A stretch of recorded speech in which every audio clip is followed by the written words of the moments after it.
Jadi judul besar di sini adalah Times of Refreshing. Waktu-waktu kita untuk disegarkan ya kalau secara kata-kata. Kita ada ayat inti di sini di dalam buku Kisah Para Rasul 3 ayatnya yang ke-19.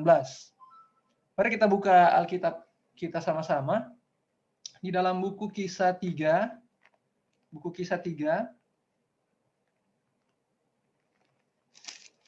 Di sini berbicara mengenai Petrus menyembuhkan orang lumpuh. Di dalam Alkitab, kalau kita ketik Times of Refreshing, kita hanya akan menemukan satu ayat ini, yaitu di dalam Kisah 3 ayatnya yang ke-19. Kisah 3 ayatnya yang ke-19. Tapi kalau kita baca dari ayat yang pertama, di dalam Kisah 3 ini berbicara mengenai Petrus menyembuhkan orang lumpuh. Dan kemudian kita akan mendapati di ayat 11 ada khotbah Petrus di Serambi Salomo. Ketika Petrus menyembuhkan orang lumpuh, ada banyak orang-orang di sana yang kagum ya dengan mujizat yang dibuat. Sehingga Petrus mendapat kesempatan untuk berbicara. Kita lihat di ayatnya yang ke-17. Dari Kisah Para Rasul 3 ayatnya yang ke-17. Kita mulai di sana. Hai saudara-saudara, aku tahu bahwa kamu telah berbuat demikian karena ketidaktahuan sama seperti semua pemimpin kamu. Ayat 18. Tetapi dengan jalan demikian Allah telah menggenapi apa yang telah difirmankannya dahulu dengan perantaraan nabi-nabinya, yaitu bahwa Mesias yang diutusnya harus menderita. Petrus sementara menggambarkan kepada mereka bahwa ini adalah peristiwa di mana Yesus sudah terangkat ya. Jadi ini flashback, Petrus ceritakan kembali bahwa Yesus yang mereka bunuh atau mereka salibkan itu adalah Tuhan. Sehingga dia bilang di dalam ayat 18, dengan jalan demikian Allah telah menggenapi apa yang telah difirmankannya dahulu dengan perantara nabi-nabinya, yaitu bahwa Mesias yang diutusnya harus menderita. Ayat 19, ayat inti kita, dibilang, karena itu sadarlah dan bertobatlah supaya dosamu dihapuskan. Kalau kita lihat di sini di dalam King James Version, ada 3 kata penting di situ, yaitu repent, converted, and blotted out. Nanti kita akan lihat ini di sesi yang pertama, dan nanti kita akan lihat di sore hari nanti, 3 kata kerja ini sementara terjadi dan akan diselesaikan. Yaitu, kalau kita lihat bahasa Indonesianya, umat Tuhan perlu sadar, ketika mereka melihat Kristus disalibkan, Petrus membuka pelajaran kepada mereka, mereka sadar bahwa Yesus itu yang mereka salibkan adalah Mesias. Kemudian ketika mereka bertanya di Kisah pasal 2, lalu apa yang harus kami lakukan? Kalau kita melihat di sini ya, Kisah 2 ayatnya yang ke-38. Kisah 2 ayat 38. Di sini dibilang jawab Petrus kepada mereka, bertobatlah dan hendaklah kamu masing-masing memberi dirimu dibaptis dalam nama Yesus Kristus untuk pengampunan dosamu, maka kamu akan menerima karunia Roh Kudus. Jadi paralel ya Kisah 3 ini dengan apa yang Petrus sampaikan di Kisah 2, bahwa ketika mereka sadar, apa yang harus dibuat? Bertobat. Dan kata yang ketiga di sini, dosamu dihapuskan. Dosamu dihapuskan. Ada pertanyaan penting bagi kita adalah, apakah ketika kita berdoa setiap hari, Tuhan ampuni saya, Tuhan ampuni saya, apakah benar bahwa dosa kita dihapus saat itu? Dari pembelajaran ini kita akan melihat kapan dosa kita dihapus. Sehingga di ayat 20 dibilang, kalau kita telah sadar, kita telah bertobat, dan dosa kita dihapuskan, maka ayat 20 bilang, Tuhan mendatangkan waktu kelegaan dan mengutus Yesus yang dari semula diuntukkan bagimu sebagai Kristus. Di bahasa Inggrisnya tadi bilang, and he shall send Jesus Christ, which before was preached unto you. Saudara-saudara, Injil kerajaan ini tidak akan selesai kalau umat-umat Tuhan, perhatikan, umat-umat Tuhan belum melakukan Kisah 3 ayat 19.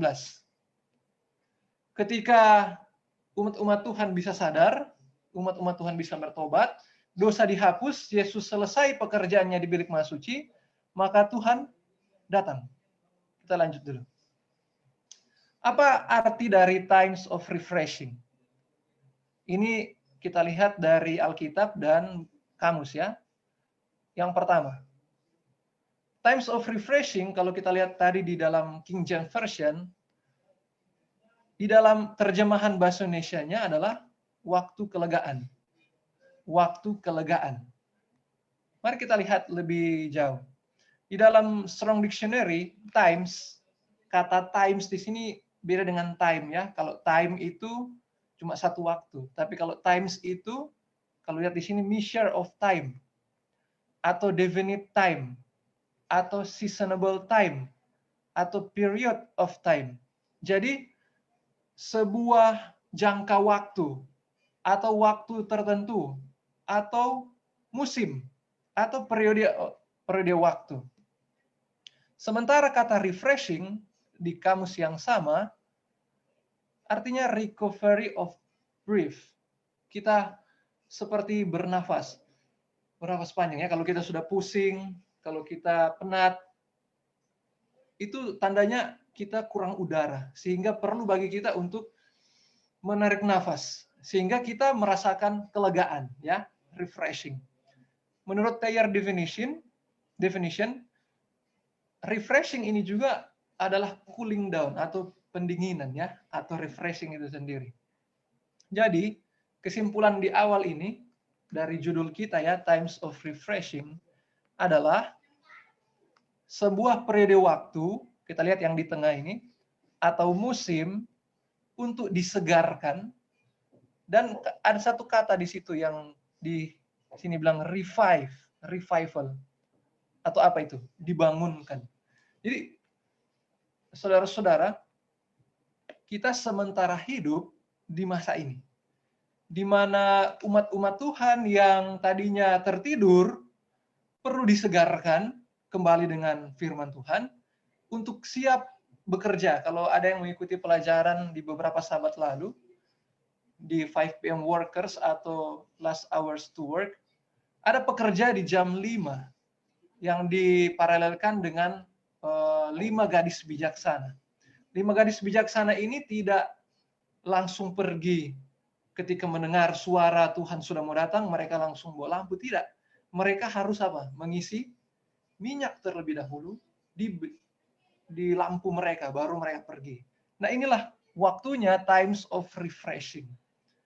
Waktunya untuk disegarkan kembali, untuk dibangunkan. Oke, kita lanjut. Pertanyaannya adalah, bagaimana times of refreshing ini terjadi? Kita kembali ke ayat tadi. Dibutuhkan kesadaran, pertobatan, dan penghapusan dosa. Ada ayat yang mungkin kita hafal.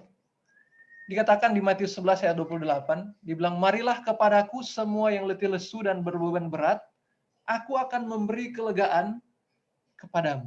Ini adalah undangan dari Yesus ribuan tahun lalu. Di mana ketika kita merasa dosa-dosa ini masih mengkungkung kita, menjerat kita, maka Yesus menawarkan, mari bawa dosa itu, bawa beban itu kepada saya. Dan apa hasilnya? Hasilnya adalah refreshing atau rest, kelegaan Tuhan akan berikan bagi kita. Jadi ketika kita saat ini waktu untuk dibersihkan, waktu untuk disegarkan, apa arti disegarkan? Ya, kalau kita mandi, tubuh kita penat, keringat, kotor, jadi waktu mandi kita bersih. Inilah gunanya ketika times of refreshing ini datang, waktu kelegaan ini datang, itulah waktunya panggilan Yesus ini kita terima, yaitu apa? Datang, bawa beban dosa kita, serahkan kepada Yesus. Sering kita berdoa ya, ketika kita punya beban, Tuhan, tolong saya Tuhan. Saya punya pergumulan berat sekali. Saya rindu Tuhan menolong saya. Doa sudah keluar dari mulut kita, kita meminta pertolongan Tuhan. Seharusnya yang terjadi pada kita adalah damai, lega. Ya sudah, Tuhan sudah angkat saya punya beban, saya tidak usah pusing lagi dengan pergumulan saya. Tapi yang sering terjadi adalah ketika saya selesai berdoa, beban itu kita ambil kembali. Sehingga ketika kita kembali ke kehidupan setelah berdoa, kita stres lagi, pusing lagi. Jadi di sini harus penyerahan total, penyerahan seluruhnya. Kalau ketika kita berdoa, Tuhan tolong ampuni saya rindu untuk tidak berbuat dosa yang sama lagi. Kita harus benar-benar memberikan itu kepada Tuhan, sehingga dengan pertolongan Tuhan ketika kita selesai berdoa, Tuhan akan menyanggup,kan kita untuk tidak melakukan hal yang sama. Pengalaman Ezra. Ezra bilang, dan sekarang baru saja kami alami kasih karunia daripada Tuhan, Allah kami yang meninggalkan pada kami orang-orang yang terluput dan memberi kami tempat menetap di tempatnya yang kudus. Sehingga Allah kami membuat mata kami bercahaya dan memberi kami sedikit kelegaan di dalam perbudakan kami. Ezra mengerti bahwa ini pengalaman Ezra ketika mereka keluar dari Babylon. Ezra bilang, di dalam perbudakan kami Tuhan memberikan kasih karunia. Hasil dari kasih karunia adalah little reviving dalam bahasa Inggrisnya, sedikit kelegaan. Ayat selanjutnya dibilang, karena sesungguhnya pun kami menjadi budak, tetapi di dalam perbudakan itu kami tidak ditinggalkan Allah kami. Ia membuat kami disayangi oleh raja-raja negeri Persia, sehingga kami mendapat reviving, kelegaan, untuk membangun rumah Allah kami dan menegakkan kembali reruntuhannya, dan diberi tembok pelindung di Yehuda dan di Yerusalem. Tuhan rindu kita jadi seperti Ezra ya. Ketika kita menyerahkan diri kepada Tuhan, mungkin ini pertanyaan yang datang pada kita. Ini diambil dari kutipan Selected Messages. Dibilang penyelidikan setiap orang harusnya adalah, apakah aku ini Tuhan? What am I? Siapa aku? Kepada siapa aku berutang budi? Apakah hatiku diperbarui? Apakah jiwaku diperbarui? Dan pertanyaan selanjutnya, pertanyaan kita yang pertama. Apakah Tuhan dosa-dosaku ini diampuni? Dan kemudian akankah mereka dihapuskan ketika waktu penyegaran akan datang? Jadi di sini ada clue bagi kita bahwa ketika kita berdoa, kita memohon ampun dosa, dosa itu belum segera dihapuskan saat itu juga. Kita mungkin belum mengerti ya. Jadi selama ini kalau misalnya saya berdoa, Tuhan, saya buat ini. Jadi ketika saya selesai berdoa, dosa saya belum diampuni dong. Apakah seperti itu? Mari kita lihat ya. Ini adalah gambaran penyegaran ya, dibaptiskan. Kesimpulan kita yang kedua dari beberapa ayat dan kutipan tadi adalah, ketika saya di dalam perbudakan dosa, saya bertobat, saya minta ampun dosa, maka kita akan diberikan apa? Kesegaran. Di ayat yang lain dibilang, ketika kita berbeban berat, kita letih lesu, kita datang serahkan itu, Tuhan memberikan kelegaan. Sebelum kita menjawab kapan dosa kita dihapus, kita lihat dulu arti dari time of refreshing dari spirit of prophecy atau roh nubuat. Saudara-saudara, kita hidup di akhir zaman, kita perlu mempercayai perkataan Nabi yang terakhir yang Tuhan berikan bagi kita, khususnya di gereja kita, gereja Advent. Dan arti penyegaran dari Alkitab kita sudah pelajari tadi, sekarang mari kita lihat arti time of refreshing dilihat dari buku-buku pena inspirasi. Di dalam buku Early Writings atau tulisan-tulisan permulaan, halaman 86, di sini dibilang, Pada waktu itu, hujan akhir, perhatikan. Pada waktu hujan akhir atau penyegaran dari hadirat Tuhan. Jadi di sini hujan akhir atau penyegaran dari hadirat Tuhan. Kita sudah bisa lihat ya. Di kutipan selanjutnya dibilang, saya mendengar mereka yang mengenakan pakaian perang mengumandangkan kebenaran dengan kuasa yang besar itu. Berhasil. Saya bertanya, apa yang menyebabkan perubahan besar ini? Seorang malaikat menjawab, itulah hujan akhir, penyegaran dari hadirat Tuhan. Dan hasil dari penyegaran ini, maka seruan nyaring dari malaikat yang ketiga itu terjadi. Dibilang di kutipan ini, ketika hujan akhir, penyegaran dari hadirat Tuhan turun untuk memberi kekuatan kepada seruan nyaring dari malaikat yang ketiga. Malaikat ketiga tidak akan menjadi nyaring kalau hujan akhir tidak terjadi. Percuma kita menyampaikan pekabaran, bukan percuma ya, maksudnya kurang kena ketika kita berbicara kepada banyak orang, kita sudah siapkan materi bagus-bagus, tetapi Roh Kudus tidak hadir pada kita, maka walaupun pembahasan kita begitu menarik, mungkin diingat waktu di gereja, tetapi waktu pulang kita kurang mengingat. Roh Kudus tidak dihadirkan ketika kita membawa pekabaran.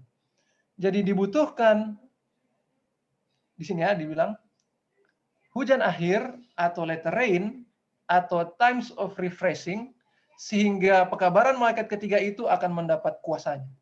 Jadi ini kesimpulan kita yang ketiga ya.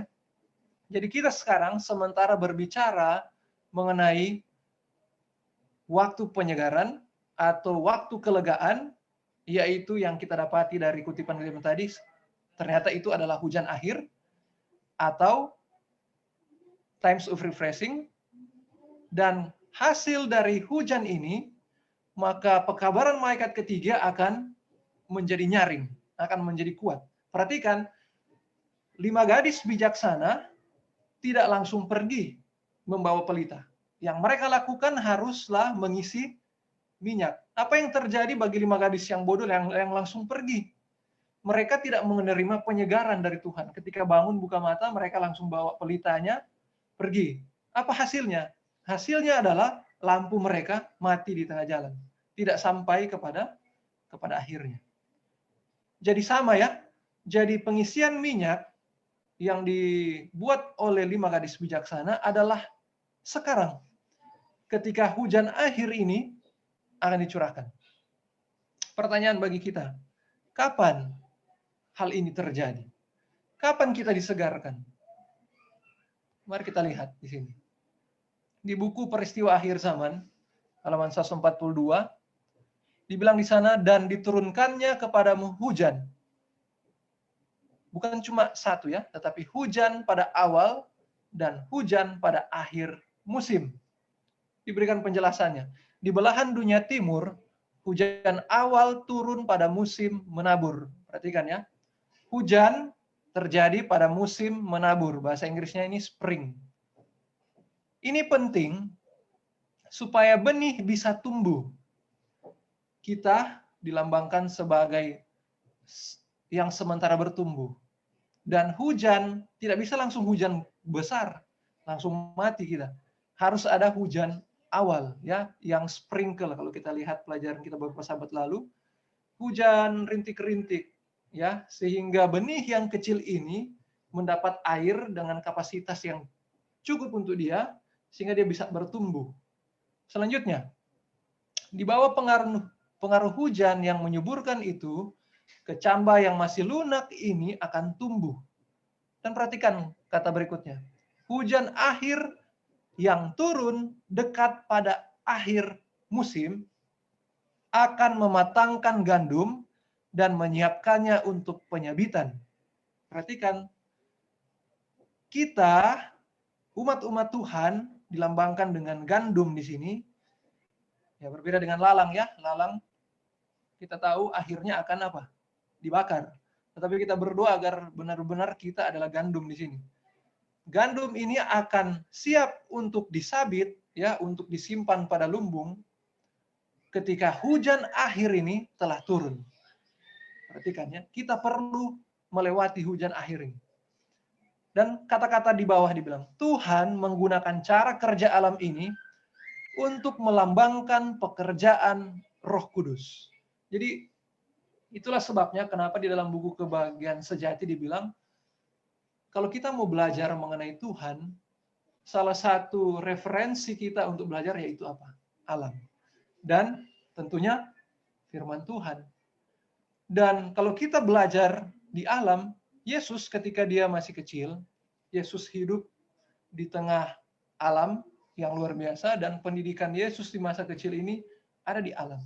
Dan Yesus banyak belajar dari alam. Itulah sebabnya banyak sekali perumpamaan-perumpamaan yang Yesus sampaikan dari alam. Mari kita lihat ayat ini. Di dalam Sakaria 10, ayatnya yang pertama. Dia bilang, mintalah hujan daripada Tuhan pada akhir musim semi. Ini untuk kita ya. Dikatakan di sini, minta. Minta hujan dari Tuhan pada akhir musim semi. Hujan yang bagaimana itu? Tuhanlah yang membuat awan-awan pembawa hujan deras dan hujan lebat akan diberikannya kepada mereka dan tumbuh-tumbuhan di padang kepada setiap orang. Saya di sini ada ketik pengertian dari letter rain. Letter rain dari kamus yang sama tadi, Strong Dictionary, dari arti kata malkos atau letter rain, atau spring rain, hujan musim semi, atau March and April rains. Jadi musim semi ini di belahan dunia timur, yaitu di Israel ya, karena ketika Tuhan memberikan pelajaran dia ada di sana. Jadi spring rain itu terjadi di antara bulan Maret dan April. Ya, baru kita lewati ya, Maret dan April.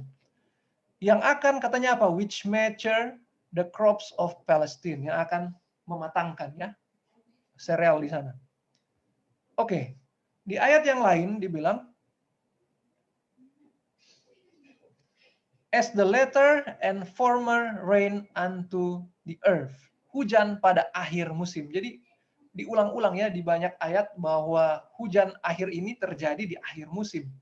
Dan ada lagi satu yang penting untuk kita pelajari. Di dalam Yoel pasal 2 dibilang di sini, hai Bani Sion, bersorak-soraklah dan bersukacitalah karena Tuhan Allahmu, sebab telah diberikannya kepadamu hujan pada awal musim dengan adilnya, dan diturunkannya kepadamu hujan pada awal dan hujan pada akhir musim. Seperti dahulu. Kata seperti dahulu ini ternyata kalau kita lihat di King James Version bahasa Inggris, first month. Jadi kita dapat kesimpulannya di sini. Kapan ini terjadi? Yaitu hujan akhir, time of refreshing, dia terjadi di saat spring rain atau hujan musim semi, atau terjadi pada sekitar bulan Maret dan April. Dan hujan akhir ini terjadi di akhir dari musim menabur. Di akhir. Dan musim menabur ini ternyata kalau kita lihat di Yoel terjadi pada bulan yang pertama, first month. Dan saudara-saudara, kita tidak akan bisa mengerti ini karena kalender kita berbeda dengan kalender yang ada di Israel. Mereka memulai bulan berbeda dengan kita. Untuk itulah pertanyaan di sini bilang bagaimana untuk mengerti ini dan apa instruksi untuk kita. Kita ingat ya, ada ayat bilang bahwa Amos 3 ayat 7, sungguh Tuhan Allah tidak berbuat sesuatu tanpa menyatakan keputusannya kepada hamba-hambanya para nabi. Jadi Tuhan kita adil, kita bersyukur memiliki Tuhan yang seperti ini. Karena Tuhan tidak akan berbuat sesuatu tanpa menyatakannya kepada hamba-hambanya, yaitu para nabi. Dan kita belajar dari mereka ya. Saudara-saudara, di sini ada sebuah mimpi dari nabi terakhir yang kita percaya ya, secara gereja, organisasi, mimpi Nyonya White. Mari saya undang kita kembali berdoa, agar supaya kita fokus kembali ya. Saya rindu untuk kembali berdoa, meminta Roh Kudus untuk menolong kita. Mari kita berdoa. Bapa di surga, terima kasih Tuhan menolong kami untuk tiba sampai di pembelajaran ini. Dan saat ini Tuhan, ketika kami mau masuk lagi lebih dalam, hamba sadar Tuhan, hamba lemah, hamba tidak tahu cara untuk menyederhanakan pelajaran ini. Namun biarlah Roh Kudus yang akan menuntun hamba dan teman-teman yang mendengarkan firman Tuhan ini, sehingga kami boleh sama-sama melihat kebenaran Tuhan. Kami rindu ya Tuhan untuk melihat Engkau lewat pelajaran-pelajaran ini. Ampuni dosa hamba ya Tuhan, ampuni dosa kami. Berbicaralah ya Tuhan. Di dalam nama Yesus kami berdoa. Amin. Oke, mari kita lihat mimpi ini. Pada satu malam, dalam mimpi Nyonya White, saya berada di pertemuan besar dengan para hamba Tuhan atau minister, bukan hanya para hamba Tuhan, tetapi ada istri mereka dan anak-anak mereka. Jadi ini pertemuan besar, ada para hamba-hamba Tuhan. Saya berdoa agar supaya saya dan saudara-saudara, teman-teman, adalah apa yang dilihat oleh Nyonya White ya. Kita para hamba Tuhan, dan bagi yang sudah menikah, ada istri kita dan ada anak-anak kita. Ya bagi teman-teman yang belum menikah ya, kita tetap hadir di situ karena kita anak. Jadi dia bilang begini, saya takjub dengan hadirin yang hadir, sebagian besar adalah para pelayan dan keluarga mereka. Perhatikan, bukan hanya para pelayan, tetapi ada keluarga, istri dan anak. Apa yang mereka lihat? Nubuatan Maleaki dibawa ke hadapan mereka sehubungan dengan Daniel, Sefanya, Hagai, dan Sakaria. Bangunan bait suci dan pelayanan bait suci. Mohon maaf ya, saya mau lihat ini. Apakah ada pesan? Oke. Saya lanjut. Jadi, ada sebuah perkumpulan besar, di mana ada para hamba Tuhan, ada istri dan anak-anak. Dan mereka sementara melihat nubuatan dari buku Maleaki, yang berhubungan dengan buku Daniel, Sefanya, Hagai, dan Sakaria. Teman-teman boleh baca ya, 1, 2, 3, 4, 5 buku ini ya secara pribadi. Karena mungkin saya tidak akan bahas semuanya di sini. Dan inti dari yang mereka lihat adalah, dari 5 buku ini, mengenai bangunan bait suci dan pelayanan bait suci adalah yang ditinjau. Ada penyelidikan mendalam dari kitab suci sehubungan dengan karakter suci dari semua yang terkait dengan layanan bait suci. Perhatikan.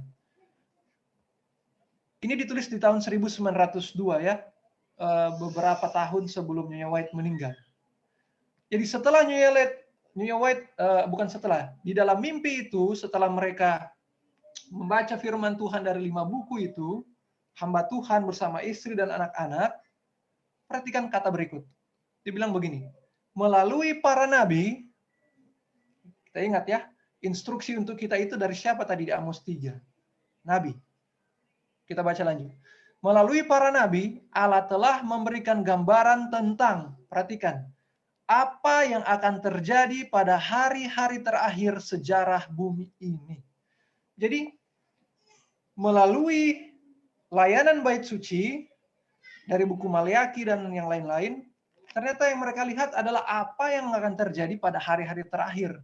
Dan sehubungan dengan pelajaran kita mengenai kecurahan Roh Kudus, hujan akhir masuk di sini karena ini adalah peristiwa yang akan terjadi di akhir zaman. Dan perhatikan berikut. Dan Jewish economy atau perhitungan Yahudi, supaya kita bisa lihat ya, ini first month, springtime, itu bagaimana sebenarnya. Dibilang di sini, Jewish economy penuh dengan instruksi untuk kita. Perhatikan ya, Nyonya White tulis di sini Jewish economy. Bukan ditulis lunar kalender ya, bukan. Tetapi perhitungan tata upacara orang Yahudi di zaman itu. Ya, Jewish economy. Nah, semua hal ini dipelajari dengan cermat oleh para hadirin di depan saya dalam mimpi saya itu. Jadi, bukan hanya orang-orang tua, tetapi anak-anak akan mengerti ini, teman-teman. Kita berdoa, karena kita sudah hidup di detik-detik terakhir. Bahkan anak-anak Tuhan akan gunakan untuk membawa firman ini. Perhatikan. Kitab suci dibandingkan dengan kitab suci, dan aplikasi dibuat dari firman Allah pada zaman kita sekarang. Kita lihat apa arti ini Jewish economy. Dalam buku Apostle of Acts, kalau tidak salah ini, double E, saudara bisa ketik ya, ini nanti akan muncul. Dikatakan di sana, Kristus adalah fondasi Jewish economy. Wah. Kristus, Yesus, adalah fondasi dari apa yang New White instruksikan. Jewish economy ini akan menolong kita supaya mengerti. Ternyata memang Jewish economy adalah fondasi. Bahkan apa dibilang di sini? Seluruh sistem lambang dan simbol adalah nubuatan Injil yang dipadatkan. Sebuah presentasi yang diikat dengan janji-janji penebusan. Yang lain. Nah, ini saudara-saudara, mungkin agak keras ya. Tetapi saya merasa saya masih ada di sini. Mudah-mudahan kita tidak tersinggung ketika Roh Kudus berbicara. Di sini dibilang, seluruh ekonomi Yahudi atau Jewish economy adalah ramalan Injil yang dipadatkan. Jadi ini firman Tuhan dikasih padat menjadi Jewish economy. Dan setiap tindakan imam dalam pelayanan bayangan saat dia masuk dan keluar adalah ramalan pekerjaan juru selamat ketika dia masuk surga sebagai imam besar kita. Perhatikan kata berikut. Itu adalah Injil dalam angka. Pelajaran objek Tuhan atau taman kanak-kanak untuk anak-anak Israel. Wah. Jadi sebenarnya Tuhan mau menyederhanakan firman Tuhan lewat Jewish economy dengan lambang-lambang dan sebagainya. Karena kemerosotan moral bangsa Israel ketika keluar dari Mesir, sehingga Tuhan berikanlah ini Jewish economy. Supaya mereka bisa melihat Injil dalam bentuk lambang yang mudah dimengerti, bahkan anak diajarkan kepada anak-anak. Kata berikutnya apa di bawah sini bilang? Mereka telah menjadi anak-anak dalam pengertian, dan untuk menjangkau mereka, Tuhan mengajarkan dengan cara yang indera-indera dapat menangkap Injil. Ini kesimpulannya berikut. Jadi untuk mengerti hujan akhir tadi, kapan waktunya terjadi, ada instruksi lewat Nabi ya. Baik New White dari buku Maliaki, Daniel, Sefanya, Hagai, Sakaria tadi. Dan kemudian yang mereka lihat adalah pelayanan bait suci. Dan kemudian Jewish economy yang merupakan instruksi bagi yang rindu belajar peristiwa akhir zaman, di mana Jewish economy ini sebenarnya menunjuk kepada Yesus, nubuatan Injil yang padat, ramalan pekerjaan juru selamat ketika dia masuk surga, dan ini adalah pelajaran yang bisa dimengerti seharusnya oleh bahkan anak-anak. Jadi ini adalah seperti Alkitab ada sponge yang diperas sehingga sarinya. Jadi sarinya inilah yang kita akan pelajari pada siang ini. Saya akan bagi dua, mudah-mudahan bisa cukup waktu. Kita akan bahas ini. Saya berdoa karena pelajaran ini juga adalah pergumulan saya. Jadi saudara-saudara yang melihat ini di mana saja, mari selalu berdoa dalam hati ya, agar kita bisa mengerti apa sebenarnya pelajaran ini. Oke, kalau misalnya anak-anak Israel dulu belajar mengenai Jewish economy, bagaimana dengan Yesus? Mari kita lihat pengalaman Yesus. Ini diambil dari buku Desire of Ages atau Kerinduan Segala Zaman. Perhatikan kalimat ini. Inilah kali yang pertama Yesus melihat bait suci. Kapan itu? Kalau kita lihat di Alkitab, di buku Injil, Yesus umur 12 tahun. Berikut. Ia melihat imam-imam yang berjubah putih melakukan tugas mereka dengan penuh hikmat. Yesus melihat, ini Yesus umur 12 tahun ya. 12 tahun ini adalah masa peralihan dari kanak-kanak kepada masa remaja, childhood. Oke, lanjut. ia melihat korban yang bergelimangan darah di atas mezbah korban. Jadi Yesus pergi ke bait suci, dia melihat semua tata upacara yang dirayakan, yang dibuat oleh orang-orang Yahudi. Berikut. Bersama dengan orang-orang yang berbakti, ia tunduk berdoa, sementara asap dupa naik di hadirat Allah. Ia menyaksikan upacara Paskah yang mengesankan itu. Hari demi hari ia melihat arti semuanya dengan bertambah jelas. Oke. Jadi Yesus datang ke Ka'bah, dia melihat semua yang dibuat di Ka'bah. Apa yang terjadi? Tiap perbuatan tampaknya terikat dengan hidupnya sendiri. Perhatikan saudara-saudara. Semua yang terjadi di Ka'bah, dia lihat ternyata semua itu terikat dengan hidupnya sendiri. Yesus sementara melihat dirinya sebagai penggenapan dari semua lambang-lambang yang dia lihat di Ka'bah. Getaran-getaran baru timbul di dalam dadanya Yesus dengan tenang dan penuh perhatian. Yesus nampaknya mempelajari sebuah soal yang pelik. Rahasia tugasnya sedang terbuka bagi juru selamat. Sesudah upacara-upacara Paskah berakhir, ia masih tinggal di halaman bait suci, dan setelah semua orang berbakti meninggalkan Yerusalem, Yesus ketinggalan di sana. Perhatikan.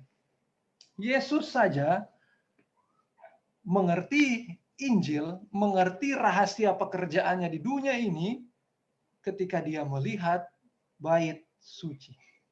Nyonya White bilang, ketika kita mau mengerti apa yang terjadi di dunia ini di akhir zaman, instruksi yang sama, kita perlu melihat bait suci, ya, Jewish economy. Di sini kita lihat kesimpulan, ya, kesimpulan yang keenam, bahwa time of refreshing ini atau latter rain atau hujan akhir ini terjadi. Tadi kita sudah lihat di musim semi sekitar Maret April di perhitungan Jewish economy. Di akhir musim itu baru terjadi latter rain, kalau di awal musim itu former rain atau hujan awal. Dan ini terjadi sejak first month atau bulan pertama. Nah, alat yang kita mau pakai untuk mengerti ini adalah Jewish economy. Oke, mari kita masuk ke pembelajaran Jewish economy lebih dalam, ya. Jadi di dalam buku Imamat pasal 23, mungkin banyak orang yang, mungkin ada yang sudah baca, ada yang belum pernah baca. Ada pelajaran yang sangat penting di sini.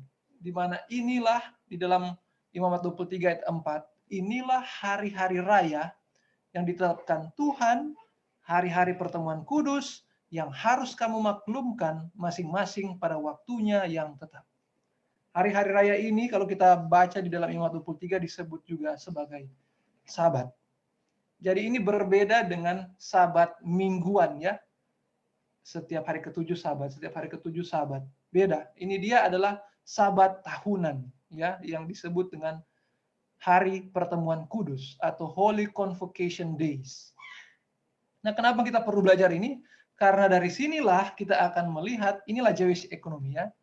Kita akan masuk ke springnya saja untuk siang hari ini. Sampai mudah-mudahan jam 2. Kalau boleh sebelumnya kita boleh selesai. Jadi springtime, di mana hujan terakhirnya akan terjadi, kita akan lihat satu demi satu. Bulan yang pertama. Jadi kita lihat di sini ada 4 musim di belahan dunia timur. Dimulai dari musim semi, springtime, musim menuai, ya. Kemudian hottest season atau summer, musim panas. Kemudian musim fall, musim gugur. Dan terakhir winter, musim salju. Kalau kita lihat di sini, dari spring dan summer, dari mulai hawa hangat sampai panas, kemudian masuk di musim fall ke winter, dari mulai hawa dingin ke hawa beku. Ya, ini kita lihat 4 musim, beda dengan kita di Indonesia. Nah, ini perlu untuk kita pelajari untuk mengerti, ya, karena ingat tadi kita perlu belajar dari apa? Dari alam. Kita masuk. Kita akan masuk ke pertama ini, first month. Sebelum kita masuk ke Passover ya. Jadi apa yang terjadi di bulan pertama? Tanggal pertama. Kalau kita lihat di dalam Keluaran pasalnya yang ke-9, kita akan tiba di sana di kutuk hujan es ya. Saudara-saudara, mungkin saya tidak akan baca semua. Jadi di dalam Keluaran 9 itu ada kutuk. Mari kita buka saja ya, kita lihat judulnya. Keluaran pasalnya yang ke-9.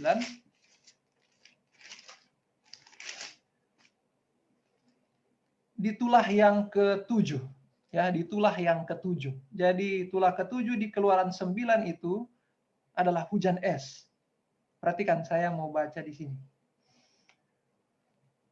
Keluaran 9 ayat 23 ada di slide ini, dibilang, lalu Musa mengulurkan tongkatnya ke langit, maka Tuhan mengadakan guruh dan hujan es, dan api pun menyambar ke bumi, dan Tuhan menurunkan hujan es meliputi tanah Mesir. Perhatikan apa yang terjadi setelah hujan es ini. Keluaran 9 ayat 31, masih di slide, dibilang tanaman rami, ini kalau bahasa Inggrisnya flaxseed ya, rami, dan jelai ini barley, tertimpa binasa. Jadi ketika hujan es terjadi, ternyata ada tumbuh-tumbuhan yang sementara tumbuh. Barley di situ ya. Sementara bertumbuh. Di situ dibilang sebab jelai atau barley sedang berbulir dan rami itu sedang berbunga. Teman-teman, saudara-saudara kita orang Yahudi, ketika mereka mau menentukan tanggal masuk ke bulan pertama, yang mereka lakukan adalah melihat apakah barley atau jelai telah berbulir. Inilah yang akan menentukan kapan mereka masuk ke springtime atau kapan mereka masuk ke tanggal 1 dari musim semi. Jadi ini ya, di spring ini untuk melihatnya kita perlu melihat barley. Kita lihat lebih jelas di sini. Di dalam Keluaran 12 ayat 2 dibilang, bulan inilah akan menjadi permulaan segala bulan bagimu. Itu akan menjadi bulan pertama bagimu tiap-tiap tahun. Bulan apa itu? Di dalam Keluaran 13 ayat 4 dibilang, hari ini kamu keluar dalam bulan Abib. Perhatikan kata Abib. Kemudian ada ayat yang kita lihat tadi di dalam Keluaran 9. Ternyata Abib dari Strong Definition artinya juga adalah barley. Jadi nama bulan pertama di dalam kalender orang-orang Yahudi adalah Abib. Yang ternyata itu adalah barley. Itulah sebabnya untuk menentukan bulan pertama atau Abib, mereka harus lihat apakah barley itu atau jelai itu sudah berbulir atau tidak. Oke. Kita maju. Kalau kita lihat di sini dilingkari sebelum Passover. Saya mohon maaf. Saya belum memperkenalkan hari-hari raya ini ya. Jadi di springtime ini, nanti sebentar kita lihat jelas, tapi setidaknya kita dapat gambaran ada 4 hari raya yang harus terjadi. Dan ini hari-hari raya Tuhan buat sedemikian rupa untuk menolong orang Israel yang anak-anak, bahkan orang tua yang katanya tadi karena keluar dari Mesir jadi seperti anak-anak pengetahuannya, supaya bisa mengerti. Jadi teman-teman mohon bersabar, melalui upacara-upacara ini kita akan melihat Injil itu diperas supaya kita bisa mengerti. Nah, saya jelaskan dulu di sini 4 hari raya. Dibilang ada Passover, yaitu yang kita kenal dengan Paskah. Paskah ini kenapa disebut Passover? Karena ketika bangsa Israel mau keluar dari Mesir, Paskah ini Tuhan suruh dibuat Passover. Dan selang 1 hari, ada yang namanya unleavened bread, atau hari raya roti tidak beragi. Kemudian besoknya lagi, ada yang namanya first fruits, atau hari raya unjukan, buah sulung.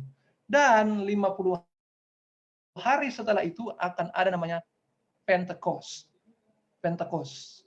Apa itu Pentecost? Ya itulah yang hujan roh tadi. Oke. Kita akan pergi dulu ke beberapa hari sebelum Paskah. Apa yang terjadi?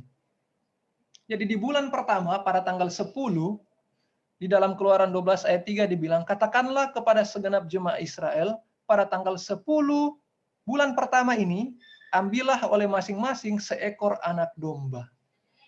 Jadi ini domba adalah domba Paskah, diambil di tanggal 10, dan ayat 6 dibilang apa? Kamu harus mengurungnya sampai hari yang ke-14 bulan ini. Hari yang ke-14 itulah Paskah. Jadi ada tanggal 10 sampai tanggal 14, domba ini dikurung. Ini adalah artinya, saudara-saudara. 4 hari domba Paskah ini dikurung sebelum dia disembelih pada hari yang keempat di tanggal 14. Apa ini? Saudara ingat, di dalam kisah kehidupan Yesus, ketika Yesus diperhadapkan kepada imam besar, namanya Kayafas. Kita baca saja di sini ya. Di Yohanes 11 ayat 50 dan seterusnya dibilang, dan kamu tidak insaf, ini perkataan Kayafas, bahwa lebih berguna bagimu, dia berbicara kepada bangsanya. Dia bilang kepada bangsanya yang dia pimpin ini ya, high priest, imam besar Kayafas ini, lebih berguna bagi kita ini, bangsa Israel, jika satu orang mati untuk bangsa kita, daripada seluruh bangsa kita ini binasa. Perhatikan, ayat 51, dibilang sama Yohanes, hal itu dikatakannya bukan dari dirinya sendiri, tetapi sebagai imam besar pada tahun itu ia bernubuat bahwa, perhatikan, Yesus akan mati untuk bangsa itu. Jadi sama seperti domba yang diambil 4 hari sebelum Paskah, domba ini telah ditentukan untuk mati. Atau death decree ya ini, penentuan kematian, diputuskan untuk mati. Yesus sudah diputuskan untuk mati 4 hari sebelum dia disalib. Kata selanjutnya dibilang, ayat 54, karena itu Yesus tidak tampil lagi di muka umum di antara orang-orang Yahudi. Ia berangkat dari situ ke daerah dekat padang gurun, ke sebuah kota yang bernama Efraim, dan di situ ia tinggal bersama-sama murid-muridnya. Jadi sejak diputuskan, ini keputusannya ini masih sepihak ya, masih di para Sanhedrin. Ini belum peristiwa ketika Yesus ditangkap. Ini masih peristiwa ketika mereka melihat bahwa Yesus ini sudah berpengaruh luar biasa. Oke, selanjutnya. Ini komentar dari buku Cross and its Shadow, buku salib dan bayangannya. Dibilang, seperti halnya domba Paskah selama berabad-abad diambil dari kawanan domba beberapa hari sebelum disembelih dan dipisah-pisahkan, maka seekor domba ditandai untuk mati. Maka beberapa hari sebelum Kristus disalibkan, Sanhedrin menghukum mati dia. Sejak hari itu ketika mereka memandang dia, mereka tahu bahwa kematiannya ditentukan. Karena anak domba dipisahkan, maka Yesus tidak berjalan lagi di antara orang-orang Yahudi. Ini hanya beberapa hari sebelum Yesus ditangkap oleh gerombolan yang kejam dan dikutuk oleh saksi-saksi palsu. Oke, jelas ya? Jadi di hari ke-10 bulan pertama digenapi oleh Yesus ketika Yesus diputuskan untuk mati. Ingat bahwa semua lambang upacara ini adalah Yesus semata-mata. Kita hanya akan melihat penggenapan demi penggenapan dari setiap upacara ini. Berikut, kita masuk ke Passover atau Hari Raya Paskah. Hari Raya Paskah ini adalah hari yang ke-14 dan di sini dibilang dia disembelih pada waktu senja. Ini mengingatkan kita bahwa kutuk yang terakhir pada bangsa Mesir adalah anak sulung meninggal. Hanya mereka yang menyembelih domba, darah domba itu ditaruh di depan pintu, tanda bahwa bahwa darah Yesus yang menyelamatkan orang yang ada di dalamnya. Inilah lambang Yesus sebagai anak domba Allah yang disembelih pada waktu senja pada tanggal 14 bulan pertama. Mari kita lihat ayat-ayatnya di sini. Di dalam buku Numbers atau Bilangan 28 ayat 16 dibilang, dalam bulan yang pertama, pada hari yang ke-14 bulan itu ada Paskah bagi Tuhan. Kita lihat di dalam Keluaran 12 ayat 6, lalu seluruh jemaah Israel yang berkumpul harus menyembelih domba pada waktu senja. Kita lihat apakah ini digenapi oleh Yesus? Ya pasti ya. Kita lihat di Matius 27 ayat 46 dia bilang, kira-kira jam 3 berserulah Yesus, jam 3 senja. Dengan suara nyaring, Eli, Eli lama sabachthani. Artinya, Allahku, Allahku, mengapa engkau meninggalkan aku? Dan kemudian Yesus berseru pula dengan suara nyaring, lalu menyerahkan nyawanya. Jadi jam 3 Yesus mati, menggenapi ketika domba-domba Paskah itu disembelih. Puji Tuhan ya, Yesus telah menggenapinya. Berikut, kita tiba pada hari raya roti tidak beragi. Kapan hari raya ini? Pada tanggal 15 sampai tanggal 21 bulan pertama. Kita lihat penjelasannya di Imamat 23 ayat 6. Dia bilang begini, dan pada hari yang ke-15 bulan itu ada hari raya roti tidak beragi bagi Tuhan. 7 hari lamanya kamu harus makan roti yang tidak beragi. Pada hari yang pertama, di ayat selanjutnya, kamu harus mengadakan pertemuan kudus. Janganlah kamu melakukan sesuatu pekerjaan yang berat. Oke, setelah Paskah tanggal 14, tanggal 15 ini adalah satu hari raya yang namanya Hari Raya Roti Tidak Beragi, berlangsung selama 7 hari. Dari tanggal 15 sampai tanggal 21. Dan hari yang kedua, Sabat di hari yang pertama, hari pertama dan hari ketujuh itu disebut Sabat ya. Bukan Sabat mingguan, tetapi Sabat tahunan. Oke, kita mau lihat apa yang terjadi ketika Yesus mati tanggal 14 dan kemudian apa yang terjadi berikutnya. Roti tidak beragi ini atau hari Sabat dilambangkan dalam Markus 15 ayat 42. Sementara itu, hari mulai malam dan hari itu adalah hari persiapan, yaitu hari menjelang Sabat. Dalam buku Markus dikatakan Yusuf pun membeli kain lenan, kemudian ia menurunkan mayat Yesus dari salib dan mengapaninya dengan kain lenan itu. Lalu ia membaringkan dia di dalam kubur yang digali di dalam bukit batu. Kemudian digulingkannya sebuah batu ke pintu kubur itu. Jadi roti tidak beragi melambangkan Yesus mati. Yesus dikuburkan. Tubuh Yesus dilambangkan sebagai roti yang tidak beragi. Ragi adalah lambang dosa dan Yesus tidak berdosa. Sehingga lambang dan penggenapannya harus sama. Yesus tidak memiliki dosa ketika dia mati. Itulah sebabnya kenapa dia bisa bangkit, karena tidak ada dosa. Dosalah yang membuat manusia itu harus mati. Tetapi kalau tidak punya dosa, dia memiliki kewajiban untuk hidup, ya, karena upah dosa ialah maut. Oke. Yang terjadi berikutnya tinggal 2 ya, teman-teman. Di springtime ini. Tinggal 2 hal yang harus terjadi. Yaitu first fruits, yaitu hari ke-16 setelah hari raya roti tidak beragi, maka hari ke-16 ada yang namanya hari raya unjukan atau hari raya hasil pertama atau hari setelah Sabat. Sabat yang mana? Sabatnya hari raya roti tidak beragi tadi. Oke, kita lihat ayatnya saja. Imamat 23 ayat 10 dibilang, apabila kamu sampai ke negeri yang akan kuberikan kepadamu dan kamu menuai hasilnya, maka kamu harus membawa seberkas hasil pertama dari penuaianmu. Ini adalah barley yang tadinya tanggal 1 itu sudah berbulir, dan inilah waktunya di tanggal 16 bulan pertama untuk menjadi dipanen sebagai panen pertama. Kalau boleh dibilang inilah perpuluhan ya, sebagai hasil yang pertama yang kita serahkan kepada Tuhan. Hasil yang pertama.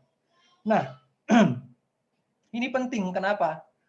Kita lihat dulu di ayat selanjutnya, dibilang, dan imam itu harus menunjukkan berkas itu di hadapan Tuhan. Supaya Tuhan berkenan akan kamu, imam harus menunjukkannya pada hari sesudah Sabat itu. Perhatikan. Imam-imam menunjukkan barley sebagai hasil panen yang pertama pada hari sesudah Sabat. Apa artinya? First fruit ini, buah pertama ini adalah lambang dari Yesus sendiri. Yesus bangkit di hari yang pertama setelah hari Sabat. Kita baca saja Markus 16 ya. Markus 16 ayat 2 dibilang, dan pagi-pagi benar pada hari pertama minggu itu setelah matahari terbit, pergilah mereka ke kubur. Ayat 6. Kamu mencari Yesus orang Nazaret yang disalibkan itu, ia telah bangkit, ia tidak ada di sini. Jadi puji Tuhan, kembali Yesus menggenapi apa yang menjadi lambang. Jadi ketika imam-imam besar membawa unjukan, itu adalah lambang sebagai Yesus dari yang pertama bangkit. Ya, lambang yang pertama bangkit, sehingga ketika Yesus bangkit, ada lagi yang lain yang bangkit. Ini adalah gambaran dari mereka yang akan dibangkitkan ya. Oke. Yang tadi kita sudah lihat 3 hari raya yang terjadi di bulan yang pertama, dan yang terakhir yang harus terjadi adalah bukan lagi bulan pertama, tetapi bulan ketiga, yaitu latter rain, di akhir musim. Ini dia, Pentecost ya. Pentecost ini kenapa disebut Penta atau Penta? Penta ini adalah 7 ya. 7 dari bahasa orang-orang Yahudi. Harus ada 7 minggu setelah Sabat yang tadi, Sabat hari raya roti tidak beragi, hitunglah itu 7 Sabat, dan kemudian hari yang ke-50-nya itu adalah hari raya Pentecost. Kita lihat ayatnya di sini dibilang, Imamat 23 ayat 16. Sampai pada hari sesudah Sabat yang ke-7, kamu harus hitung 50 hari. Lalu kamu harus mempersembahkan korban sajian yang baru kepada Tuhan. Ayat selanjutnya dibilang, dari tempat kediamanmu kamu harus membawa 2 buah roti unjukan yang harus dibuat dari 2/10 eva tepung yang terbaik dan yang dibakar sesudah dicampur dengan ragi sebagai hulu hasil bagi Tuhan. Oke. Jadi di hari ke-50 dihitung dari tanggal 16 tadi, yaitu jatuh pada bulan yang ketiga, ada satu hari raya yang disebut, kalau di orang Yahudi disebut Weeks Feast atau hari raya mingguan, hari raya minggu. Dan disebut sebenarnya ini adalah Penta ya, 7 minggu, Pentecost. Mungkin kita hanya mengingat apa yang terjadi di Pentakosta. Kita hanya mengingat bahwa yang terjadi di Pentakosta di dalam Kisah Para Rasul 2 adalah murid-murid kecurahan Roh Kudus. Tetapi ada satu peristiwa di hari yang sama ketika bangsa Israel keluar dari Mesir, di hari Pentakos ada sesuatu yang terjadi. Mari kita lihat di dalam Keluaran 24 ayat 12. Sebelum kita baca itu, kita baca yang sebelah kanan. Keluaran 19 ayat 1. Dibilang pada bulan ketiga setelah orang Israel keluar dari tanah Mesir, mereka tiba di padang gurun Sinai pada hari itu juga. Jadi di bulan ketiga, bangsa Israel yang keluar dari Mesir tiba di Sinai. Lalu apa yang terjadi di Sinai? Ayat berikut di sebelah kiri bilang, Tuhan berfirman kepada Musa, naiklah menghadap aku ke atas gunung, dan tinggallah di sana. Maka aku akan memberikan kepadamu loh batu, yakni hukum dan perintah yang telah kutuliskan untuk diajarkan kepada mereka. Ternyata Pentecost tidak hanya berbicara mengenai kecurahan Roh Kudus, tetapi juga tentang pemberian 2 loh batu. Perhatikan apa yang dibuat oleh imam-imam pada hari ke-50 ini. Di imamat tadi dibilang, kamu harus bawa 2 buah roti. Lihat di gambar ini ada 2 roti. Lambang dari siapa? Lambang dari roti hidup, Kristus. Dan lebih khususnya, melambangkan dua loh batu yang Tuhan berikan di Bukit Sinai kepada bangsa Israel. Jadi di hari raya Pentekost yang terjadi selain yang kita mau baca selanjutnya, kecurahan Roh Kudus, yang harus terjadi juga adalah hukum Tuhan, dua loh batu ini menjadi bagian dari umat Tuhan. Kalau kita baca buku Ibrani, dan Tuhan akan menaruh hukumnya, loh hukumnya ke dalam hati manusia. Perhatikan.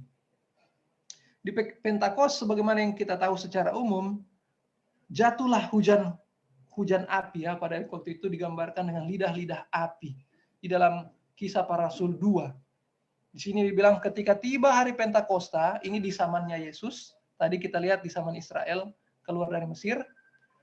Ketika tiba hari Pentakosta, semua orang percaya berkumpul di satu tempat. Dan tampaklah kepada mereka lidah-lidah seperti nyala api yang bertebaran dan hinggap pada mereka masing-masing, maka penuhlah mereka dengan Roh Kudus. Oke, jadi ada pelajaran menarik di sini. Kalau di hari raya roti tidak beragi tadi itu, Tuhan bilang jangan pakai ragi karena ragi lambang dari dosa. Tetapi kalau kita lihat gambar ini, di sini rotinya pakai ragi.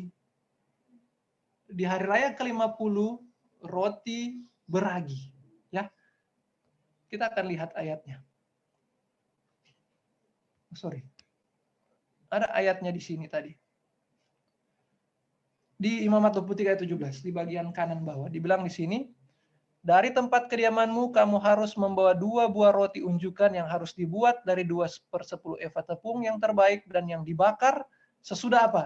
Sesudah dicampur dengan ragi. Oke. Jadi, kenapa sekarang ada ragi yang tadinya tidak ada ragi? Apa pengertian ragi selain dosa? Perhatikan. Di sini dikutipan di dalam buku Membina Kehidupan Abadi. Kita baca ya. Di sini dibilang, tetapi manusia tidak dapat mengubah dirinya sendiri dengan menggunakan kemauannya. Manusia tidak memiliki kuasa untuk membuat perubahan ini berhasil. Ragi itu sesuatu benda yang sama sekali dari luar, tidak dari dalam diri kita. Perhatikan ya. Roti ini melambangkan tubuh Yesus, melambangkan juga tubuh kita yang hendak diisi dengan ragi. Apa ragi ini? Ragi ini sesuatu benda yang sama sekali dari luar, harus diadukkan ke dalam makanan sebelum keinginannya untuk berubah timbul di dalamnya. Maka demikianlah rahmat Allah harus diterima orang berdosa sebelum ia dapat dilayakkan untuk masuk ke dalam kerajaan kemuliaan. Saudara-saudara, jelas ya, orang-orang yang akan diselamatkan hanyalah mereka yang dicurahkan oleh Roh Kudus. Karena kalau mereka tidak dicurahkan Roh Kudus tidak hadir di dalam diri, mereka tidak dilayakkan untuk kerajaan kemuliaan. Kata selanjutnya dia bilang, segenap kebudayaan dan pendidikan yang dapat diberikan dunia akan gagal untuk menjadikan anak hina yang berdosa menjadi anak surga. Kita tidak akan dilayakkan dengan pendidikan tinggi kita. Kita tidak akan dilayakkan dengan pengetahuan yang hebat bagaimanapun. Kita hanya bisa dilayakkan ketika kita dapat disegarkan atau kita dapat dilahirkan kembali di dalam Roh Kudus itu sendiri. Kata berikut dibilang apa? Tenaga pembaruan harus datang dari Allah. Berikut, perubahan itu hanya bisa dilaksanakan oleh Roh Kudus. Jadi Roh Kudus ini adalah lambang dari ragi yang diberikan kepada adonan roti yang akan membuat roti ini bisa mengembang. Roti lambang dari tubuh kita. Semua orang yang akan diselamatkan, berpangkat tinggi atau rendah, kaya atau miskin, harus menyerahkan dirinya kepada pekerjaan kuasa ini. Oke, jadi kita bisa lihat di sini ada 2 peristiwa menarik yang terjadi di hari raya Pentakost, yaitu apa? Ketika Roh bertemu dengan apa? Hukum. Ketika Roh bertemu dengan kebenaran, ketika Roh bertemu dengan firman Tuhan. Kalau misalnya ketika kita ibadah sering, ketika kita selesai baca firman Tuhan, selesai baca apa yang disebut ayat bersahutan, sering pembaca ayat bersahutan bilang setelah baca, marilah kita berbakti di dalam roh dan kebenaran. Marilah kita berbakti di dalam roh dan kebenaran.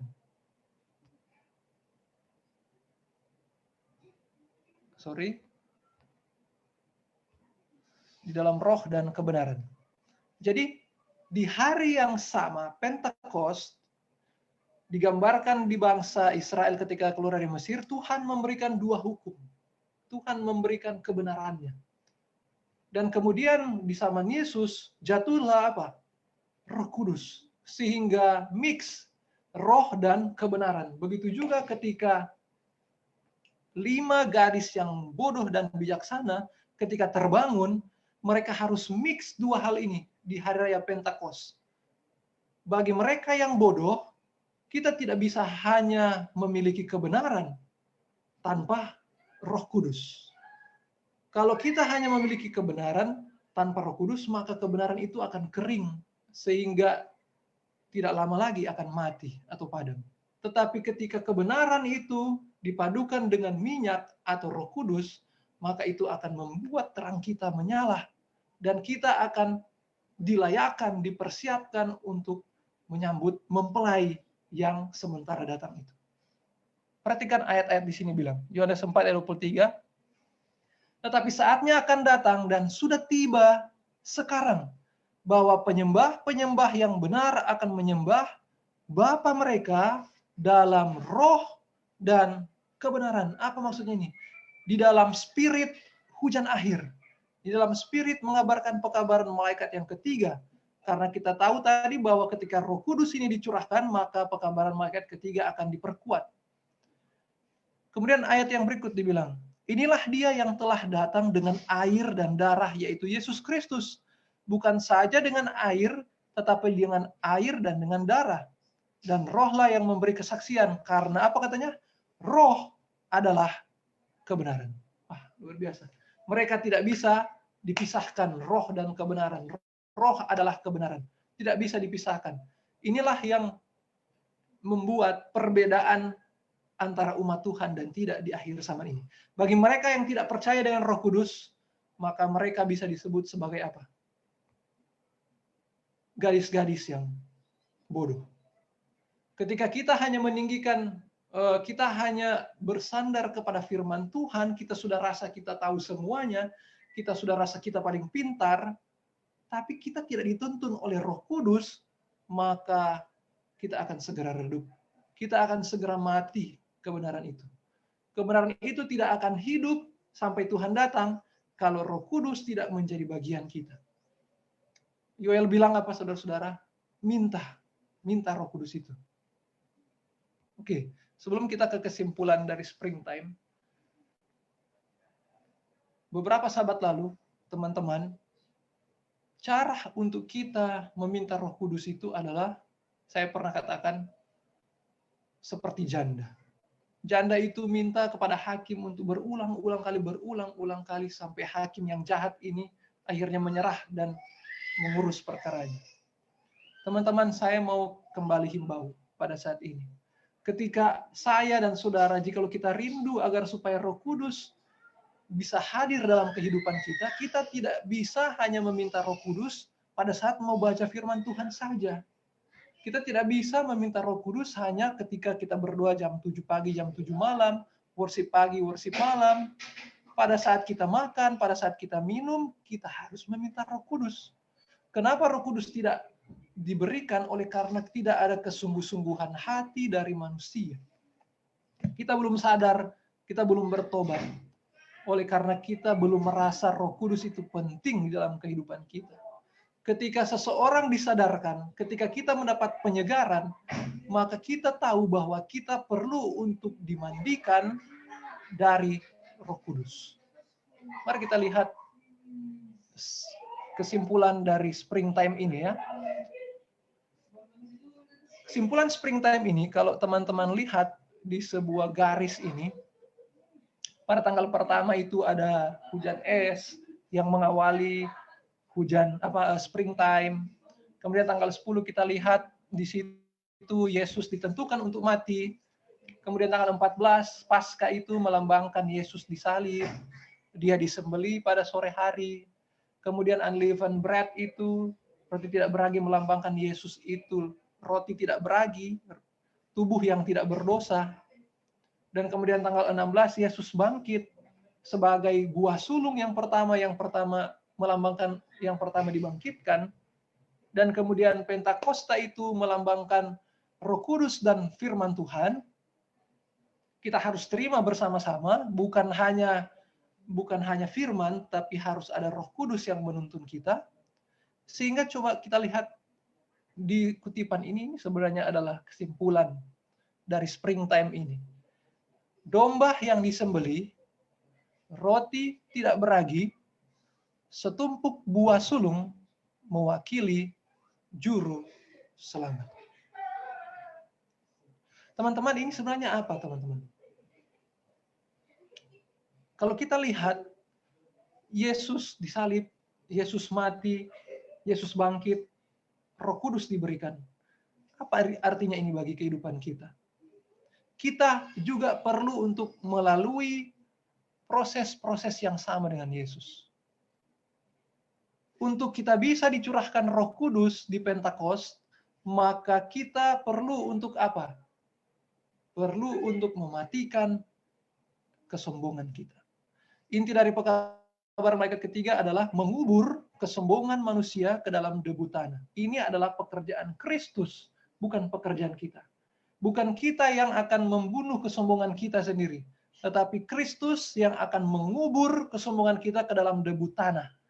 Dan ketika kita telah dikubur di dalam debu tanah, kita akan mati bersama-sama dengan Yesus. Kita punya kesombongan yang lama, dan seharusnya yang bangkit ketika kita keluar dari air, baptisan air, yang bangkit itu harusnya adalah Yesus. Ingat kata Rasul Paulus di dalam buku Galatia, aku yang sekarang bukan lagi aku yang hidup, tetapi Yesus yang hidup di dalam aku. Dan bukan hanya baptisan air yang perlu kita lakukan, masih ada satu lagi Pentakos, yaitu apa? Baptisan Roh Kudus. Kita tidak akan bisa dilayakkan untuk kerajaan surga jikalau kita hanya memiliki pengetahuan tentang kebenaran, sementara kita tidak memiliki Roh Kudus. Ini adalah lambang penyegaran, baptisan, disegarkan kembali, reborn, dilahirkan kembali. Baptisan air, baptisan Roh Kudus. Ketika kita sudah menerima baptisan air, anggaplah itu sebagai hujan awal bagi kita. Dan saat-saat ini, setiap hari, kita perlu untuk dibaptis Roh Kudus. Kita perlu untuk dibaptis Roh Kudus. Untuk beberapa menit ini sampai jam 2, kita akan lihat penggenapan hujan akhir ini pada zaman kita ini.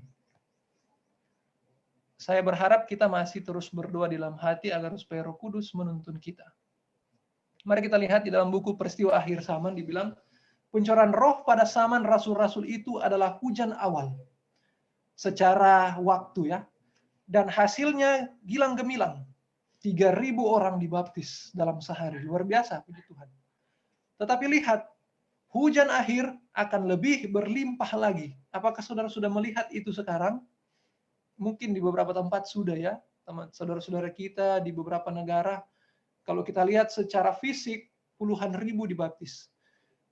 Secara positif saya melihat mungkin Roh Kudus sudah bekerja. Kemudian dibilang apa? Pada penutupan penuaian di dunia, penutupan penuaian di akhir dari musim semi hujan akhir ini, perhatikan.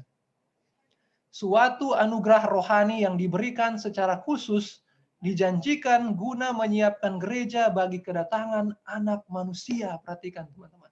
Pencurahan roh ini adalah bagaikan curahan hujan akhir.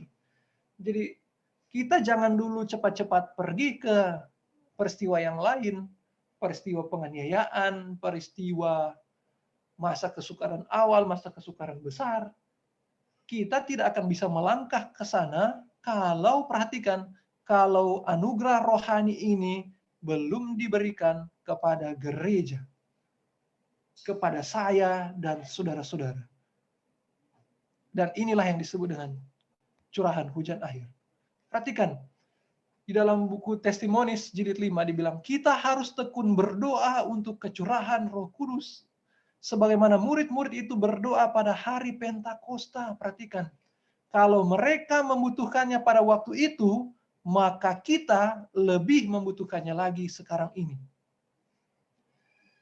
Saat ini adalah benar-benar akhir dari musim semi. Kebutuhan terbesar kita saat ini adalah berdoa dengan sungguh-sungguh untuk meminta kecurahan Roh Kudus, teman-teman. Karena jika Roh Kudus itu tidak hadir pada saya dan saudara, maka kita adalah lalang. Perhatikan di sini baik-baik. Kalau Roh Kudus tidak memantangkan kita di hujan akhir, maka percuma hujan awal yang terjadi ketika kita dibaptis. Ketika pertama kali kita mengenal Tuhan, hujan awal. Hanyalah hujan akhir yang akan mematangkan kita untuk menyambut kedatangan Tuhan. Perhatikan, hal ini harus terjadi. Jangan lihat kepada orang lain, tetapi lihat kepada diri saya dan saudara sendiri. Perhatikan, Tuhan, apakah Roh Kudus sudah dicurahkan bagi saya pribadi? Apakah, tanyakan ini dalam hati, apakah saya benar-benar merasa butuh Roh Kudus atau tidak? Mengapa kita tidak berdoa selama ini? Karena mungkin kita rasa kita tidak butuh Roh Kudus.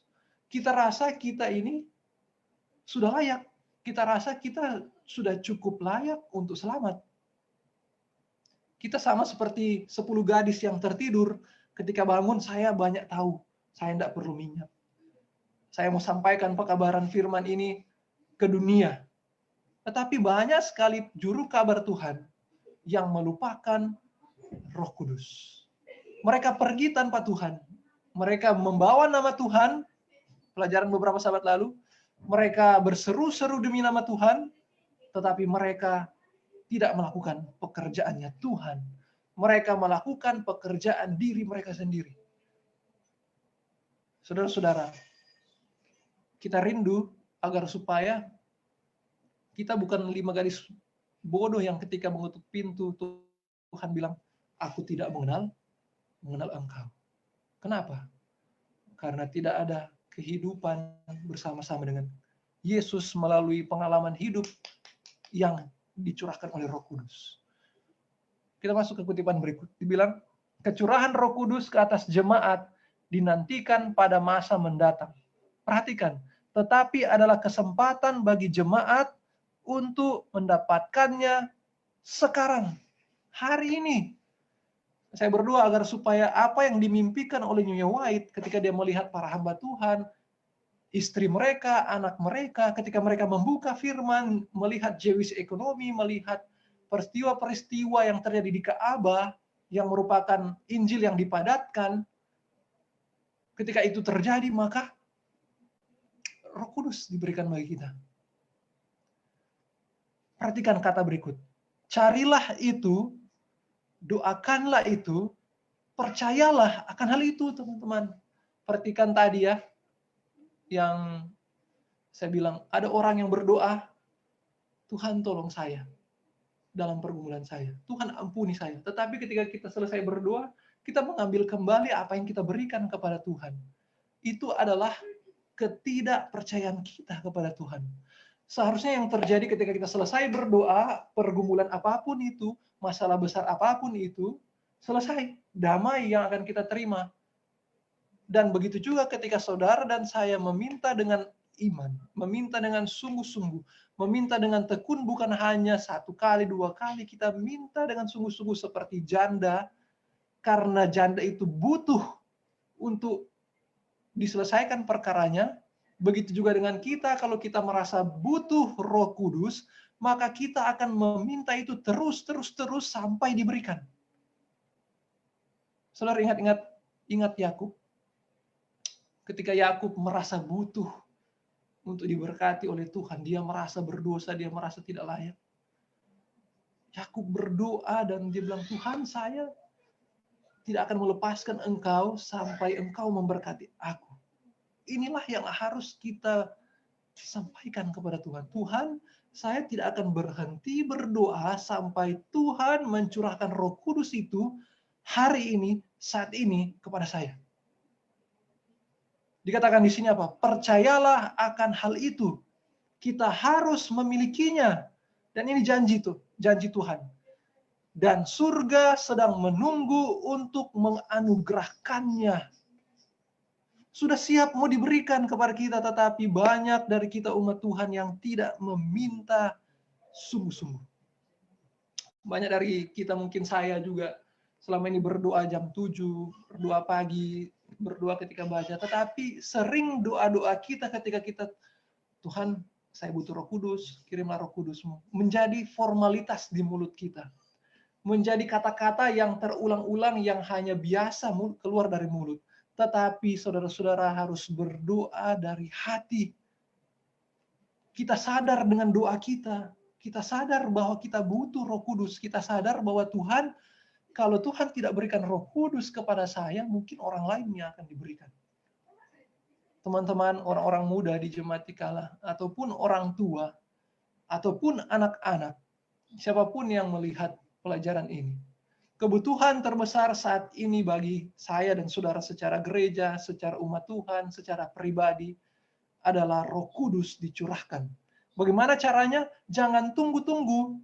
Jangan tunggu-tunggu pada kita pikir akan ada waktunya dan sebagainya. Lihat apa yang ditulis di sini. Kesempatan bagi jemaat untuk mendapatkannya adalah apa? Sekarang. Carilah itu, doakanlah itu, dan percayalah akan hal itu, saudara-saudara. Kita maju. Ini yang dikatakan oleh Nyonya Wahid. Di dalam peristiwa akhir zaman. Saya tidak menentukan waktu kapan untuk membicarakan kapan pencurahan Roh Kudus itu akan terjadi. Karena jelas tadi di kutipan bilang, kita dapat memintanya sekarang. Jelas ya? Jelas. Karena secara peristiwa, secara perhitungan waktu periode, maka periode kita inilah periode yang sudah seharusnya Roh Kudus itu dicurahkan. Oke. Jadi lihat, kita perlu untuk dilahirkan kembali oleh baptisan Roh Kudus. Perhatikan kutipan ini, dibilang, kebenaran agung dari pertobatan hati oleh Roh Kudus disajikan dalam kata-kata Kristus kepada Nikodemus. Saudara-saudara, dengarlah suara Tuhan ketika Yesus berkata hal ini. Sesungguhnya aku berkata kepadamu, kecuali seorang dilahirkan kembali dari atas, ia tidak dapat melihat kerajaan Allah. Perhatikan baik-baik. Teman-teman, jikalau kita tidak hidup di dalam roh, maka kita tidak akan dilayakkan untuk kedatangan Tuhan. Apa yang dilahirkan dari daging adalah daging. Dan apa yang dilahirkan dari roh adalah roh. Janganlah kaget bahwa aku berkata kepadamu, kamu harus dilahirkan kembali. Angin bertiup di tempat yang didengarnya, dan kamu mendengar suara daripadanya, tetapi tidak dapat mengatakan dari mana itu datang dan kemana itu pergi. Tidak ada satu orang pun yang sadar atau tahu, bisa lihat kalau ini saudara B ini sudah kecurahan Roh Kudus. Kita tidak tahu, itu seperti angin Roh Kudus. Kita tidak bisa melihat dia hadir.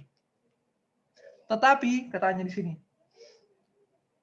tetapi tidak dapat mengatakan dari mana itu datang dan kemana itu pergi. Begitu pula setiap orang yang dilahirkan dari roh. Ini kabar baik, saudara-saudara.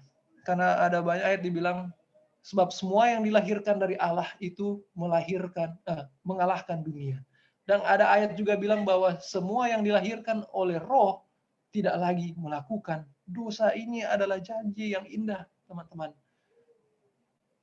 Ketika kita lahir dari roh, ketika roh diizinkan untuk menguasai kehidupan dari kita buka mata sampai kita tutup mata, maka dosa itu akan lari dari kita. Apa artinya? Setiap kali dosa datang, setiap kali pencobaan itu datang, tetapi oleh karena kita sudah lahir dari Roh Kudus berkuasa, maka segala keputusan-keputusan kita, maka segala pertimbangan-pertimbangan kita ada di bawah kendali Roh Kudus. Saya berdoa agar setiap kali Anda berdoa, setiap kali Anda menghadapi satu keputusan, setiap kali kita mau berjalan, setiap kali kita mau belok kiri atau kanan, jadikanlah hubungan kita dengan Tuhan seperti kita bernafas. Doa itu adalah nafas kita kepada Tuhan. Ketika kita berhenti berdoa, maka kita berhenti bernafas. Bukan berarti kita harus kunci tangan dan tutup mata sepanjang hari. Tidak. Kita dapat bercakap-cakap dengan Tuhan. Kita dapat bertanya kepada Tuhan sementara kita bekerja dimanapun kita berada. Jadikanlah hubungan kita seperti Henokh. Henokh itu hidup bergaul dengan Tuhan.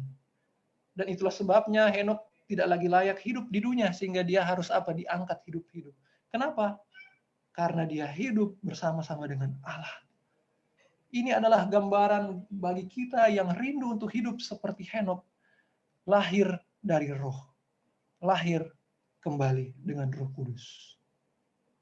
Oke, ada 10 menit ke jam 2. Kita lihat beberapa kutipan sebelum kita tutup. Dibilang di sini bahwa hujan awal menghasilkan pertobatan. Ketika kita baca firman Tuhan, kita sadar. Dan hujan akhir ini akan mengembangkan tabiat yang serupa dengan Kristus. Roh Kudus berusaha tinggal dalam setiap jiwa. Jika ia disambut sebagai tamu terhormat, maka mereka yang menerimanya akan disempurnakan di dalam Kristus. Pekerjaan baik yang sudah dimulai akan dirampungkan. Pikiran yang suci, kasih surgawi, dan perbuatan Kristiani akan menggantikan pikiran yang kotor, perasaan yang jahat, dan perbuatan-perbuatan yang memberontak. Di dalam Filipi 1 dibilang, Allah yang memulai pekerjaan, di ayat 6 di bawah. Akan hal ini aku yakin sepenuhnya, yaitu Ia yang memulai pekerjaan yang baik di antara kamu akan meneruskannya sampai pada akhirnya pada hari Kristus. Ingat, ketika kita bertobat, Roh Kudus diberikan sebagai hujan awal, dan kita perlu untuk hujan akhir untuk mematangkan kehidupan kerohanian kita di hadapan Tuhan. Jadi bukan berarti sekarang, berarti saya tidak ada Roh Kudus. Perhatikan ya, hujan itu ada 2, hujan awal dan hujan akhir. Masalahnya di sini adalah kita tidak mengaktifkan Roh Kudus dalam kehidupan kita. Kita hanya sering seperti yang saya pernah bilang, kita on off Roh Kudusnya. Jadi sebenarnya Roh Kudus sudah ada bagi kita, hanya kita tidak membuat mode on kepada Roh Kudus. Yang kita buat adalah off supaya Haris yang hidup. Roh Kudus nanti dulu. Tetapi ketika kita mau membuat Roh Kudus itu on sepenuhnya, maka sebenarnya itulah hujan akhir. Karena ketika Roh Kudus berkuasa sepenuhnya dalam kehidupan kita, maka kita tidak bisa lagi berbuat dosa. Setiap keputusan-keputusan kita ada di bawah pengaruh Roh Kudus. Inilah jawaban bagi kita yang bertanya, kenapa saya sering jatuh? Kenapa saya selalu berbuat dosa? Mungkin selama ini kita buat Roh Kudus itu off di belakang kita. Oke, mari kita lihat kutipan ini. Ini sangat baik. Mari kita lihat.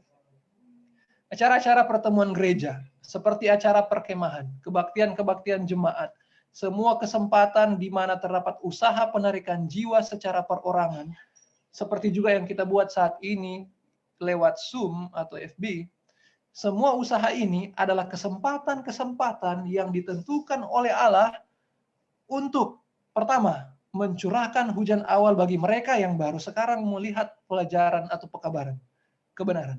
Dan ini juga akan menjadi hujan akhir bagi mereka yang sudah siap untuk dimatangkan. Jadi teman-teman, dibilang di dalam Ibrani 10, janganlah kita menjauhkan diri dari pertemuan-pertemuan ibadah kita seperti yang dibiasakan oleh beberapa orang. Tetapi marilah kita saling menasihati dan semakin giat melakukannya menjelang hari Tuhan yang mendekat. Itulah sebabnya kenapa ketika murid-murid, ketika mereka sementara berkumpul, mereka sementara membuat ibadah, disitulah kesempatan bagi Tuhan mencurahkan Roh Kudus bagi mereka di dalam perbaktian kepada Tuhan. Jadi teman-teman, jangan kita menjauhkan diri dari pertemuan ibadah, karena lihat di sini janji Tuhan, Mungkin Anda melewatkan Roh Kudus ketika Anda tidak hadir pada satu ibadah tertentu. Tuhan siap untuk mencurahkan Roh Kudusnya ketika saudara renungan pagi bersama keluarga, tetapi malas bangun pagi dan sebagainya. Akhirnya Roh Kudus tidak aktif di situ. Roh Kudus tidak dicurahkan dengan namanya hujan akhir di sini ya. Sehingga ketika kita berusaha untuk menolak, menjauh dari renungan pribadi, renungan keluarga, renungan jemaat, di mana sebenarnya pada saat-saat itu Roh Kudus siap diberikan, maka kita melewati kesempatan untuk dicurahkan Roh Kudus. Dan lihat ayat ini bilang, kita perlu melakukan pertemuan ibadah itu, dan kata terakhir, semakin giat melakukannya menjelang hari Tuhan yang mendekat. Perhatikan murid-murid ketika mereka curahan Roh Kudus, tiap-tiap hari mereka ada di mana? Di Ka'bah, di Bait Suci. Buat apa? Mereka membagi-bagikan roti, mereka membagi-bagikan firman Tuhan. Setiap hari teman-teman, setiap hari. Jangan kita hanya mengaktifkan Roh Kudus hari Sabat, hari Rabu, hari Jumat malam, hanya renungan pagi. Saudara perlu untuk selalu terhubung dengan surga. Surga sementara siap untuk mencurahkannya. Dan surga hanya akan mencurahkan roh hujan akhir ini kepada mereka yang hadir, kepada mereka yang berdoa di rumah, berdoa di gereja, berdoa di jalan, ketika mereka meminta dengan sungguh-sungguh, dengan tekun, dengan hati yang terbuka, dengan kesadaran bahwa mereka betul-betul butuh, maka percayalah bahwa hari ini Tuhan akan mencurahkan Roh Kudus itu. 4 menit terakhir. Dibilang di sini, sementara embun dan hujan diturunkan pertama kali untuk menumbuhkan benih dan kemudian mematangkan panen, begitulah Roh Kudus diturunkan melaksanakan proses pertumbuhan kerohanian dari satu tahap ke tahap yang lain. Pematangan biji gandum itu menggambarkan penyempurnaan pekerjaan rahmat Allah di dalam jiwa kita. Dengan kuasa Roh Kudus, citra moralitas Allah disempurnakan dalam tabiat, dan kita harus sepenuhnya diubahkan ke dalam keserupaan dengan Kristus. Perhatikan saudara, bahwa ketika Roh Kudus hidup, maka karakter Kristus itu hidup dalam kehidupan kita. Karena diri saya yang lama, yang penuh dengan dosa di dalam daging, ketika saya mati di dalam Tuhan, maka Yesus yang akan hidup di dalam kehidupan saya, sehingga orang-orang akan melihat Yesus di dalam kehidupan saya. Sehingga karakter-karakter Kristuslah yang akan terjadi dari kehidupan kita. Perkataan-perkataan kita, cara kita makan, cara kita berpakaian, itu akan terjadi dengan sendiri ketika Roh Kudus itu hadir dan menguasai kita. Karena Kristus mulai hidup di dalam kehidupan saya dan saudara. Perhatikan, hujan akhir yang mematangkan panen dunia melambangkan karunia rohani yang menyiapkan gereja bagi kedatangan anak manusia. Tetapi, perhatikan, kecuali hujan awal sudah turun, tidak akan ada kehidupan. Kecambah yang hijau itu tidak akan muncul keluar. Kecuali hujan awal itu telah melaksanakan pekerjaannya, maka hujan akhir itu tidak dapat menyempurnakan benih itu. Ternyata penting sekali hujan awal. Ada banyak orang yang hanya merindukan hujan akhir, tetapi mereka lalai untuk hidup benar-benar di dalam hujan awal.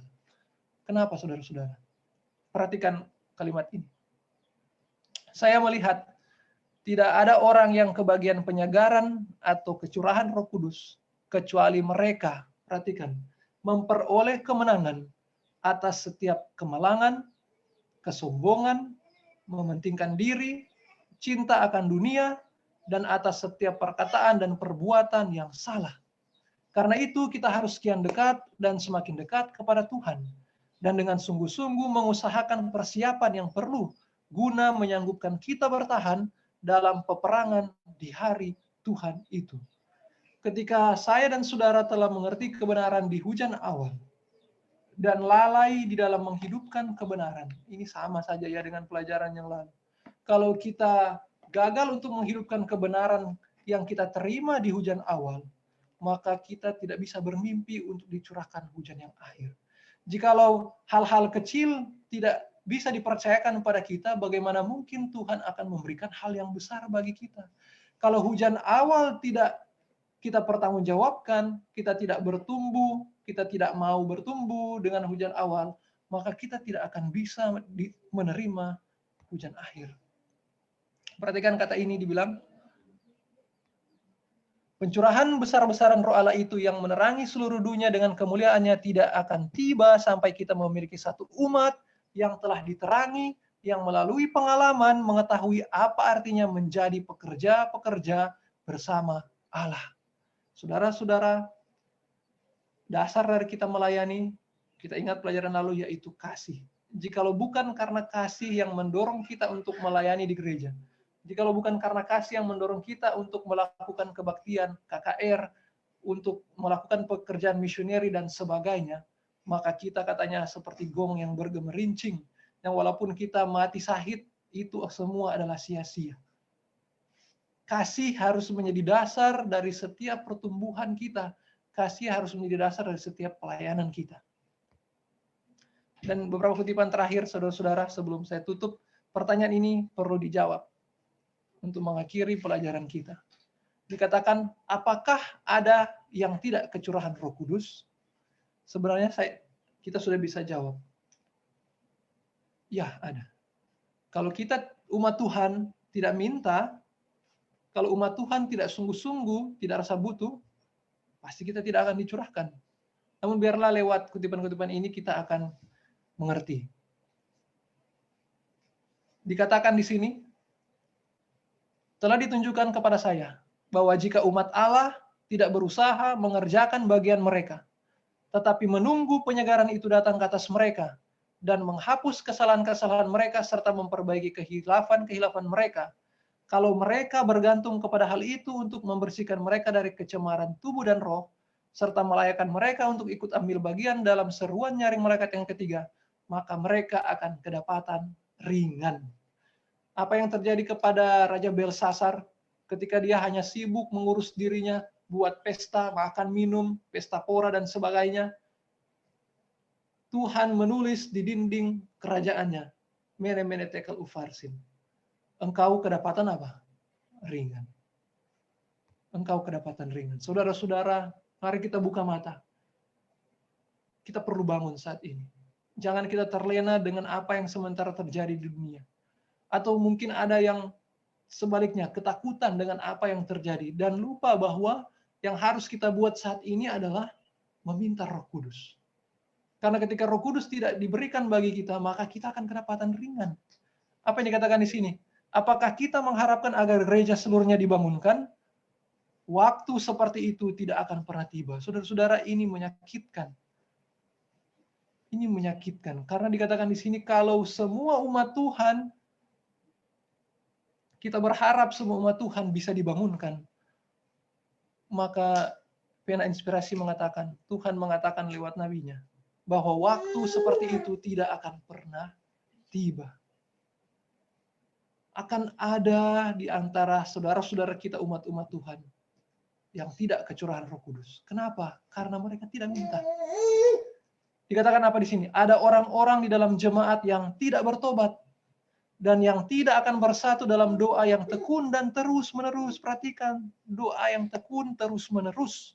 Mereka bosan berdoa, mereka tidak mau hidup penuh doa di dalam keseharian mereka. Dikatakan selanjutnya, kita harus memasuki pekerjaan itu secara perorangan.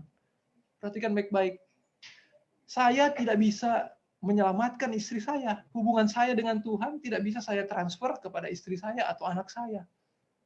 Teman-teman juga tidak bisa menggantungkan diri kepada pendeta. Karena hubungan pendeta dengan Tuhan tidak bisa ditransfer kepada saudara-saudara dengan Tuhan. Kita sendiri secara perorangan harus memiliki pengalaman hidup dengan Tuhan. Jangan kita bangga, oh saya punya orang tua, orang rohani, dia hidup penuh roh. Tidak bisa. Kehidupan dengan roh itu haruslah perorangan. Kita tidak bisa menggantungkan keselamatan kita kepada orang tua, kepada teman, kepada pendeta, kepada ketua jemaat, siapapun manusia di dunia ini. Tidak bisa. Itu adalah urusan kita dengan Tuhan.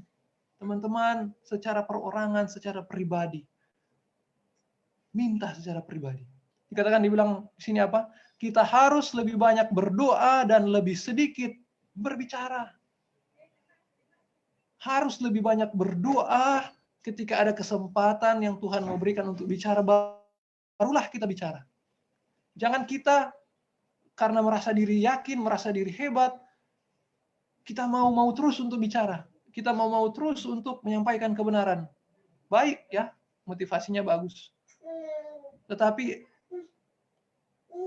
kita tidak sadar, kita melayani tidak dengan Tuhan.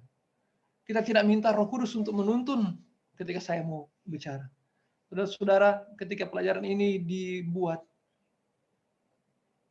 sebenarnya saya pribadi ada banyak pembelajaran yang dibaca dan sebagainya. Tetapi saya tidak bisa untuk menyusunnya sendiri. Saya juga tidak bisa serta-merta minta kepada teman-teman di Tikalau, saya ada pelajaran, saya harus bagikan ini. Tidak bisa.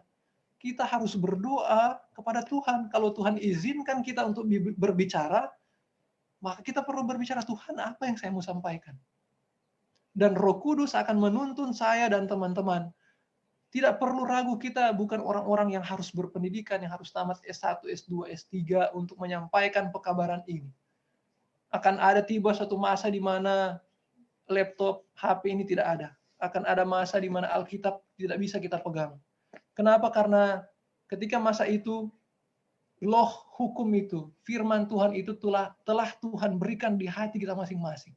Dan mereka yang rindu untuk melayani Tuhan tidak perlu orang-orang yang hebat, tetapi Tuhan membutuhkan orang-orang yang rendah hati, orang-orang yang mau bekerja bagi Tuhan, orang-orang yang mau dituntun, orang-orang yang mau di bawah kendali Tuhan, bukan orang-orang yang mengendalikan Tuhan. Perhatikan di sini, kita minta Roh Kudus untuk menguasai kita, bukan kita minta kita menguasai Roh Kudus. Perhatikan, terbalik ya, teman-teman. Jangan kita yang pakai Roh Kudus, bukan. Tetapi Roh Kudus yang harus memakai kita. Ya, jangan sampai kita buat terbalik. Kita bisa pastikan bahwa bila mana Roh Kudus dicurahkan, mereka yang tidak menerima dan menghargai hujan awal itu tidak akan menyadari atau mengerti nilai dari hujan akhir itu. Hanya mereka yang hidup sesuai dengan terang yang mereka punyai itulah yang akan menerima terang yang lebih besar. Pelajaran kita sampai di sini dulu. Karena akhir mimpi dari New White ini akan saya bahas di akhir pembelajaran kita sebentar sore. Semoga saudara-saudara, semoga saya pribadi dan keluarga pada hari ini, saya akan berdoa dan teman-teman dimanapun Anda berada boleh juga berdoa sama-sama. Kita akan berdoa dengan sungguh-sungguh saat ini. Surga sementara menunggu-nunggu kita untuk mencurahkan Roh Kudus-Nya. Dan ketika saya dan saudara sadar, bertobat, menyadari kesombongan kita selama ini, dan saudara benar-benar rindu Roh Kudus itu hadir, maka mari kita mulai berdoa dari saat ini. Kalau saat ini saya dan saudara siap, Tuhan rindu mencurahkan Roh Kudus itu hari ini juga. Tetapi jangan saudara berhenti berdoa hari ini, sampai saudara dan saya dicurahkan Roh Kudus. Kalaupun hari ini kita belum kecurahan Roh Kudus oleh karena kita masih bergumul, oleh karena kita masih di bawah kungkungan dosa, kita belum menyerahkan sepenuhnya kepada Tuhan, teruslah berdoa. Kita harus seperti Yakub, tidak melepaskan Tuhan sampai Tuhan memberkati dia. Mari saya undang kita berdoa saat ini. Saudara bisa berdoa di hati saudara masing-masing meminta Roh Kudus. Saya akan berdoa dari tempat ini. Kita berdoa. Bapa di surga, terima kasih Tuhan untuk firman-Mu. Terima kasih kami boleh melihat bahwa Tuhan, Engkau telah menggenapi setiap proses nubuatan yang kami pelajari dari Jewish Economy. Di mana Engkau telah mati, Engkau telah disalib, Engkau telah bangkit, dan melalui Engkau menyediakan Roh Kudus bagi kami. Dan kami perlu untuk melewati proses yang sama ya Tuhan. Kami perlu untuk mati bagi diri kami. Kami perlu untuk disegarkan. Kami dikubur bersama dengan dosa-dosa kami. Dan kerinduan kami ketika dibangunkan, maka Roh yang berkuasa, maka Kristus yang akan hidup, karakter-karakter Kristus yang akan terpancar dari kehidupan kami. Oh Tuhan, tidak ada waktu yang lebih penting saat ini dari kebutuhan akan Roh Kudus. Kami rindu ya Tuhan. Jangan biarkan kami untuk merasa diri yakin menyampaikan firman tanpa sebelumnya dipenuhi oleh Roh Kudus. Oh Tuhan, tolong kami, isilah tubuh kami ini dengan minyak, sehingga lampu itu dapat menyala ya Tuhan. Biarlah kami juga dapat menerima loh hukum itu, firman Tuhan di hati kami. Kami mau menuntut janji-Mu ya Tuhan, bahwa Engkau akan memberi hati yang baru, dan roh yang akan Engkau berikan dalam kehidupan kami. Tuhan berjanji dalam buku Ibrani bahwa Tuhan akan menaruh loh itu di dalam hati kami. Sehingga Tuhan tidak perlu lagi bagi kami ke depan untuk menggunakan media yang terbatas. Tetapi dengan kuasa yang besar, umat-umat Tuhan di akhir zaman ini akan berseru dengan suara yang nyaring, bahwa bertobatlah, bahwa kerajaan surga sudah dekat. Akan ada begitu banyak orang-orang di dunia ini yang akan melihat kehidupan umat-umat Tuhan yang berbeda dengan dunia. Mereka akan terpukau dengan wajah umat-umat Tuhan yang bercahaya. Dan mereka akan melihat bahwa orang-orang ini adalah benar. Dan akan ada begitu banyak orang yang akan terpanggil untuk mengikuti Tuhan di detik-detik terakhir. Sekalipun nyawa yang akan menjadi ancaman bagi kehidupan umat Tuhan di akhir zaman ini. Tetapi kami percaya Tuhan, bahwa janji kehidupan bersama-sama dengan Tuhan akan mendorong kami untuk melewati peristiwa demi peristiwa ke depan. Oh Tuhan, terima kasih ya Tuhan. Kami percaya Roh Kudus Tuhan akan diaktifkan dalam kehidupan kami mulai hari ini. Dan biarlah Tuhan akan menuntun kami untuk boleh bertemu kembali pada sebentar sore. Inilah doa kami ya Tuhan. Kami berdoa dalam nama Yesus. Amin.